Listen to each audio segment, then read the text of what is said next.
ज्या महापुराने आज सगळं जनजीवन विस्कळीत केलं, त्याच महापुरातील मी एक ओली बाळंतीण.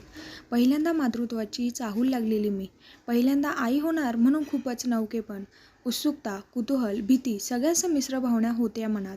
घरातही उत्साह, आनंद नांदत होता. माहेर आणि सासर एकाच गावात असल्यामुळे गरोदरपणात सगळे हट्ट पूर्ण झाले. काय पाहिजे हे सांगायच्या आधीच आई खायला आणून द्यायची.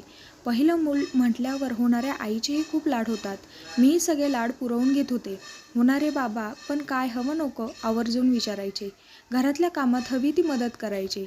आईला बाळाला प्रत्यक्ष अनुभवता येतं आणि होणाऱ्या बाबांना त्या आईमार्फत ते अनुभवता येतं. आमच्या दोघांसाठी हे क्षण खूप अनमोल होते. नेहमीप्रमाणे माझं पौष्टिक खाणे, वेळेवर गोळ्या घेणे, व्यायाम करणे, गर्भसंस्कार पुस्तक वाचणे, ज्ञानेश्वरी वाचणे सगळं चालू होतं. 7व्याच महिन्यात पोटात दुखू लागलं आणि मनात धडकी भरली की आताच डिलिव्हरी होते की काय. पण डॉक्टरकडे गेलो आणि अनर्थ टळला. बाळ सुखरूप होतं आणि मीही सुटकेचा निश्वास सोडला. आता डॉक्टरने सांगितल्याप्रमाणे पुढील महिने काळजी घेतली. 9वा महिना आता चालू झाला होता. आता उत्सुकता शिगेला पोहोचली होती. एक एक दिवस वाटायचं खूप मोठा आहे. रोज वाट बघायची की आज पिटुकलं माझं माझ्या कवेत असेल. 9वा महिना संपत आलेलाच की एक दिवस त्रास सुरू झाला. हॉस्पिटलमध्ये आलो. त्रास वाढतच चाललेला. बाळाला नाळीचे वेढे असल्याकारणाने डॉक्टरांनी सी-सेक्शनचाच पर्याय सुचवला होता. पण असह्य वेदना मी माझ्या बाळासाठी सहन केल्या आणि पिटुकल्याचा जन्म झाला. मुलगा झाला असे डॉक्टर सांगत असतानाच मी चक्कर येऊन पडलेले.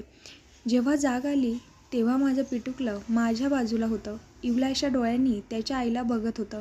खरंच तो क्षण अविस्मरणीय असतो. ते नजरेतील प्रेम आणि ओढ बाळ आणि त्याच्या आईलाच कळू शकतं. सर्व काही ठीक असल्यामुळे दुसऱ्या दिवशी आम्हाला घरी सोडलं. पाऊस पडतच होता. गाडीतून पहिल्या पावसाचे थेंब बघत पिटुकला घरी आला. छान अंघोळ शेक झालं आणि आम्ही दोघे गाढ निद्रेत हरवलो. काही वेळाने खूप धो-धो आवाज येत होता. आईला विचारलं तर तिने सांगितलं पाऊस वाढलाय. पाणी अंगणात आलंय. तशी झोप उडाली. बघितलं बाहेर जाऊन तर पाणी खरंच अंगणात साचलेलं. आजूबाजूचा सगळा परिसर पाण्याने वेढलेला. काही वेळात लाईट जाण्याची शक्यता होती. हळूहळू पाणी वाढत होतं तसं माझ्या हृदयाची धडधड वाढत होती. तेवढ्यातच बाळाचे बाबा, आजोबा, बाकी नातेवाईक आले आणि म्हणाले, पाणी वाढतंय. इथून आताच्या आत्ता आपल्याला निघावं लागणार. पिटुकलं तर माझं शांत झोपलेलं. त्याच्याकडे बघून अजून काळजी वाढत होती. तसंच हाताला लागेल ते सामान बॅगमध्ये भरलं आणि घराबाहेर पडलो. तोपर्यंत पाणी घरात यायला सुरू झालेलं. बाळाचा पहिला दिवस आणि पावसाने थैमान घातलेलं. बाळाकडे बघून खूप रडायला येत होतं. काही अंतरापर्यंत चालत आलो. गाडी, बाळ आणि माझ्यासाठी बोलावलेली त्यात बसलो. सोबत बहीण होती. आई, बाळाचे बाबा, आजोबा सगळे मागून येत होते. अर्धा जीव बाळामध्ये अडकलेला तर अर्धा बाकीचे नातेवाईक मागे होते त्यांच्यात. पाऊस वाढतच चाललेला. बाहेर बघितलं तर सगळी माणसे घरात आहे ती परिस्थिती सोडून स्वतःचा जीव वाचवण्यासाठी धावत होते. बाळ उठून डोळे किलकिले करून सगळीकडे पाहत होतं. त्या बिचाऱ्याला काय माहीत की काय घडतंय, कुठे जाणार हेही माहीत नव्हतं. काही वेळाने कळलं की जवळ एक धर्मशाळा आहे. तिथे जायचंय. 7 किलोमीटर अंतर होतं. रस्त्यावरचं पाणी वाढत होतं. गुडघ्यापर्यंत पाण्याची पातळी वाढलेली. आता खूप भीती वाटत होती. बाळाला उराशी कावटाळून बसलेली मी देवाला मनोमन प्रार्थना करत होते की 9 महिने ज्याला पोटात अनुभवलं त्याचा प्रत्यक्ष सहवास मला आज लाभतोय. काही अघटित घडू देऊ नकोस परमेश्वरा. आता लाईट गेलेली. अंधार वाढत होता. माझा देवाचा धावा चालूच होता. तोच गाडी पुढे जात नव्हती. ती रस्त्यातच बंद पडली. 1 किलोमीटर अंतर राहिलेलं आणि गाडीने दगा दिला. दुष्काळात 13वा महिना याला म्हणतात. गाडीमधून उतरून खाली आले तर कमरेपर्यंत पाणी वाढलेलं. आता तर खूपच अस्वस्थ झाले. त्यात सोबत फक्त बहीण आणि गाडीचा ड्रायव्हर. मागून सगळे येतात की नाही त्याचंही टेन्शन होतंच. चारी बाजूनी संकटांनी घेरलं असं वाटत होतं. कमरेपर्यंतच्या पाण्यातून बाळाला घट्ट उराशी कावटाळून मी चालत होते. मनाला इतकं सांगत होते की बाळाला काही होऊ देणार नाही मी. 9 महिने स्वतःपेक्षा जास्त जपलंय मी त्याला. माझा आनंद, सुख सगळं त्याच्यासोबतच आहे आता. बाळाकडे बघून डोळ्यातून पाणी वाहिल्याशिवाय राहायचं नाही. झरकन 9 महिने डोळ्यासमोरून जायचे. प्रत्येक पावलाला माझ्या पिटुकल्याला सांगत होते की तुला सुखरूप ठेवेन, तुला काही होऊ देणार नाही. पिटुकलं पण रडून झोपी गेलेलं. चालल्यामुळे पूर्ण मी भिजलेले आणि बाळपण.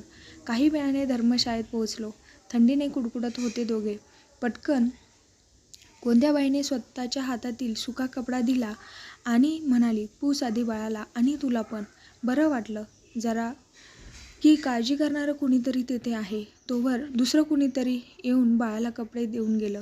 मदत करण्यासाठी तिथे खूप जण आलेले. काय हवं नको ते विचारत होते. मलाही घालण्यासाठी साधेच का होईना पण कपडे मिळाले. बाळाला पुसून कपडे घालून आधी जवळ घेतलं. दूध पाजलं. मनोमन देवाचे आभार मानले. जो जो तिथे मदत करणारा होता त्या माणसात मला देव दिसला. मला गरम पाण्यापासून बाळाच्या आवश्यक वस्तूपर्यंत सगळं मिळालं. खूप आतून हादरलेले पण तिथे जाऊन सावरले. बाळ हसताना पाहून आनंदाश्रू यायचे डोळ्यात.